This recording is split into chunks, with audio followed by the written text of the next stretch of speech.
Mind set. നമ്മൾ ഈ വാക്ക് പലപ്പോഴായി കേൾക്കാറുണ്ടല്ലേ. എന്താണ് മൈൻഡ് സെറ്റ് എന്ന് നിങ്ങൾ എപ്പോഴെങ്കിലും ചിന്തിച്ചിട്ടുണ്ടോ? നമ്മൾ നമ്മുടെ ചുറ്റുമുള്ളതിനെ നോക്കിക്കാണുന്ന നമ്മുടെ പേഴ്സ്പെക്റ്റീവാണ് നമ്മുടെ മൈൻഡ് സെറ്റ്.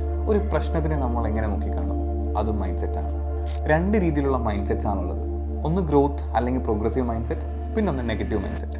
ഈ പ്രോഗ്രസീവ് മൈൻഡ് സെറ്റുള്ള ആളുകൾ എന്താ ചെയ്യാന്ന് വെച്ചാൽ അവരുടെ ഫെയിലിയേഴ്സിനെല്ലാം അവരൊരു ഓപ്പർച്യൂണിറ്റി ആയിട്ട് കണക്കാക്കും. അതിന് എന്തൊക്കെ ഇമ്പ്രൂവ് ചെയ്യാൻ പറ്റിയെന്നാണ് അവർ നോക്കുക.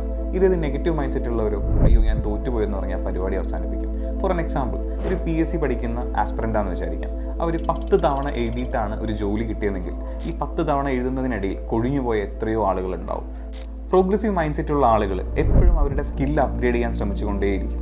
നമ്മുടെ കയ്യിലുള്ള മൊബൈൽ ഫോൺസ് എത്ര ആളുകളാണ് പ്രൊഡക്റ്റീവായിട്ട് യൂസ് ചെയ്യുന്നത്? പ്രോഗ്രസീവ് മൈൻഡ് സെറ്റുള്ള ആളുകൾ നമ്മുടെ ഫോൺ ഉപയോഗിച്ചുകൊണ്ട് എന്തൊക്കെ സ്കിൽസ് അപ്ഗ്രേഡ് ചെയ്യാമെന്നാണ് ശ്രമിക്കുക. അതായത് നെഗറ്റീവ് മൈൻഡ് സെറ്റ് ഉള്ളവർ അതൊരു റിലാക്സേഷനുള്ള മെത്തേഡ് മാത്രമായിട്ടാണ് ഗെയിം കാണാനും ഇൻസ്റ്റയിലെ റീൽസ് കാണാനും വേണ്ടി മാത്രം ഉപയോഗിക്കും. നിങ്ങൾ ഏത് മൈൻഡ് സെറ്റുള്ള ആളുകളാണ്? അതൊന്ന് കമൻറ്റ് ചെയ്യണേ.